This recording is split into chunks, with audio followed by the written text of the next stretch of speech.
اس کے ہاتھ میں ایک چمکتا ہوا چاقو تھا جس کی دھار بہت تیز لگ رہی تھی۔ اس نے آہستہ سے کرسی کو جھلانا بند کیا اور بالکل اس کے سامنے بیڈ پہ آیا۔ آہستہ سے اس کے چہرے پر چاقو کا لمس چھوڑنے لگا۔ چھوڑ دو مجھے، پلیز چھوڑو، پلیز مجھے مت مارنا، تم جو کہو گے میں وہ کروں گی، پلیز میری جان مت لینا۔ دیکھو میں تمہارے آگے ہاتھ چھوڑتی ہوں، میں تمہارے پاؤں پڑنے کو تیار ہوں، خدا کے لیے مجھے مت مارو۔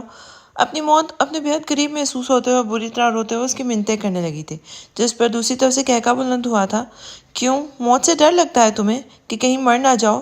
ڈر گئی نا میں بھی اسی طرح ڈر گیا تھا کہ جب زرنش مجھے چھوڑ کے جائے گی تو میں بھی مر جاؤں گا، لیکن تم نے میری بات کو نہیں سمجھا۔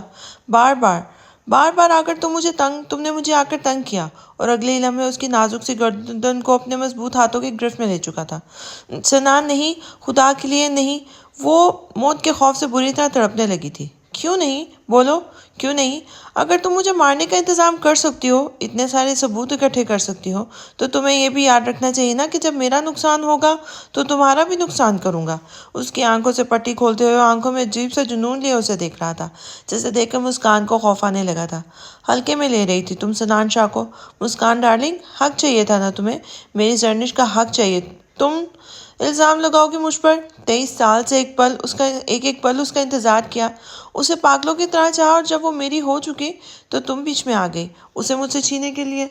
دنیا کی کوئی طاقت مجھے میری زندگی سے الگ نہیں کر سکتی، یاد رکھنا، اور جو مجھے اسے چھیننے کی کوشش کرے گا میں اسے جان سے مار دوں گا، جس طرح سے تم نے کی ہے، اور تم میرے ہاتھوں سے مرو گی۔ اس کی گردن پہ اپنی بازو کا زور بڑھاتے ہوئے وہ وحشت زدہ انداز میں بولا تھا۔ اس کے انداز سے مسکان کو یقین ہو گیا تھا کہ اس کی موت بہت قریب ہے۔ اسے سچ میں نہیں سوچا تھا کہ سنان اس طرح کی کوئی قدم اٹھائے گا۔ وہ تو اسے بہت عام سا انسان سمجھ رہی تھی، لیکن اس وقت اسے وہ کوئی پاگل ہی لگ رہا تھا۔ وہ جس طرح رات کے اندھیرے میں گیا تھا اسی طرح رات کے اندھیرے میں واپس آ گیا تھا۔ وہ خاموشی سے اندر قدم رکھتا ایک نظر زرنش کو بیڈ پر دیکھنے اس کے قریب آیا۔ وہ اب تک گہری نیند میں تھی۔ اپنی ہوڈی اتار کر صوفے پہ پھینکتا ہوا واپس بیڈ پر آ گیا تھا اور زرنش کو ایک بار پھر اپنے باہوں میں قید کرتے ہوئے اس کے ماتھے پر اپنے لب رکھے تھے۔ تمہیں دنیا کی کوئی طاقت مجھ سے الگ نہیں کر سکتی زرنش۔ کچھ لوگوں کی غلط فہمی کو آج میں اچھے طریقے سے دور کر آیا ہوں، بلکہ ختم ہی کر آیا ہوں۔ اسے خود میں قید کرتے ہوئے مسکان کے بارے میں سوچ رہا تھا۔ وہ کسی کے ساتھ کبھی بھی کچھ غلط نہیں کرنا چاہتا تھا، لیکن جو بھی اس کی زرنش سے اسے دور کرنے کی کوشش کرتا وہ اس کے ساتھ کچھ نہ کچھ غلط کرنے پر مجبور ہو جاتا، جیسے آج ہوا تھا۔ اس کی مسکان کے ساتھ کیا دشمنی تھی؟ اس نے تو الٹا مسکان کی مدد کی تھی، اس کے لیے اس کا ساتھ دیا تھا۔ اس نے اتنا بڑا قدم اٹھایا، وہ یقیناً اس جارحانہ رسم کے ساتھ ہمیشہ کے لیے بن جاتی، جس کا گواہ بن کر وہ بھی گناہ گار ہو جاتا۔ یہ واقعہ آج سے 3 سال پہلے کا تھا، جب سنان شاہ سائیں کے پریشر سے تنگ آ کر کیلاش کی طرف گھومنے گیا تھا۔ وہ شروع سے گھومنے پھرنے کا بہت شوقین تھا۔ اسے یاد تھا اس دن اپنے بابا سائیں سے زرنش کے رشتے کی بات کی تھی، کیونکہ زرنش کا ایک بہت اچھا رشتہ آیا تھا۔ اس وقت بابا سائیں نے اسے صاف انکار کر دیا تھا۔ بار بار ایک ہی بات کہہ کر وہ اکثر اسے غصہ بھی دلاتے تھے کہ تم پہلے اپنا علاج کرواؤ۔ یہ بات اسے بہت غصہ دلاتی تھی۔ وہ بیمار نہیں تھا، نہ کبھی بیمار رہا تھا۔ بچپن میں ایک حادثہ ہونے کی وجہ سے اس کے ذہن پہ بہت برا اثر پڑا تھا، لیکن اپنے دماغی طور پر دماغ پر اسے پوری طرح کنٹرول رکھتا تھا۔ اسے کبھی اس حادثے کے غلط اثرات اپنی زندگی میں نہیں محسوس ہوئے تھے، لیکن بابا سائیں کو محسوس ہوتے تھے، کیونکہ ڈاکٹر نے ان کے دل میں وہم ڈال دیا تھا کہ وہ اس حادثے کو کبھی بھلا نہیں سکے گا، اور شاید آگے جا کر اس کے لیے کافی زیادہ مسئلہ بنے گا۔ بابا سائیں نے اسے ہر بری سوچ سے بچانے کے لیے بچپن میں ہی ایک مدرسے میں داخل کروا دیا تھا، جہاں پر قرآن پاک کی تعلیم حاصل کرتے ہوئے ہر چیز بھلا چکا تھا۔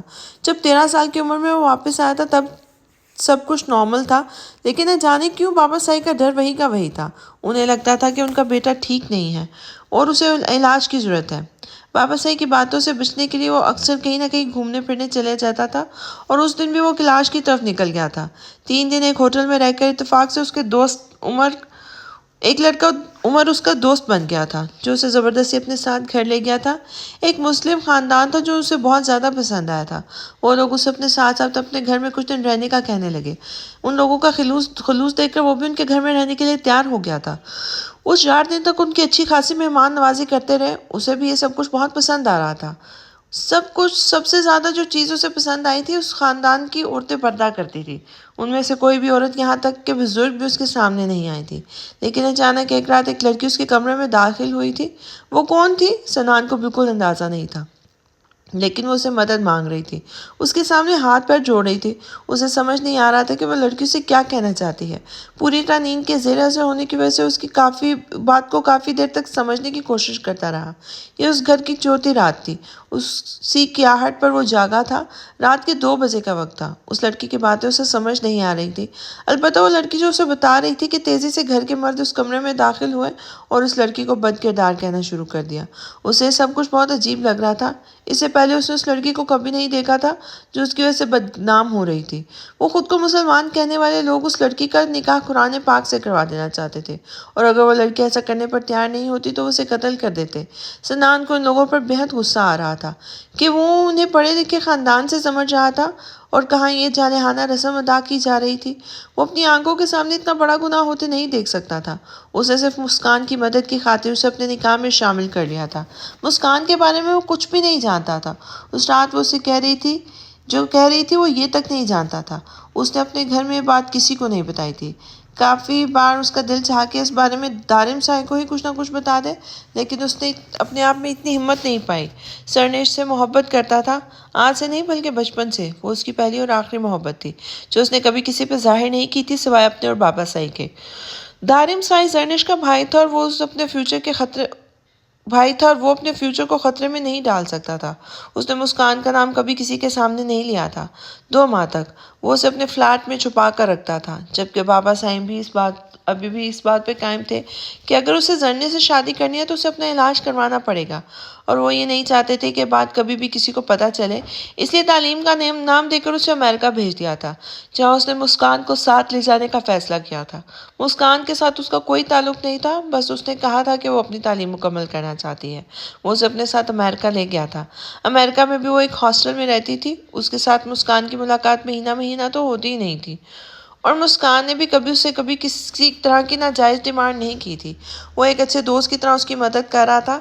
اس نکاح کے رشتے کو اس نے کبھی بھی آگے بڑھنے نہیں دیا تھا، اور نہ ہی وہ زرنش کے ساتھ بے وفائی کے بارے میں سوچ سکتا تھا۔ لیکن مسکان نے ان سب چیزوں کا بہت غلط نام دیا تھا۔ اسے افسوس اس بات کا تھا کہ وہ اپنے بابا سائیں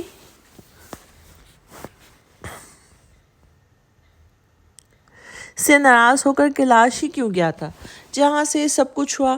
اگر اس دن اپنے بابا سائیں کی بات مان لیتا تو شاید آج کا دن نہیں دیکھنا پڑتا، اور نہ ہی اس طرح کا کوئی قدم اٹھانا پڑتا۔ لیکن اب اسے اپنے کیے پر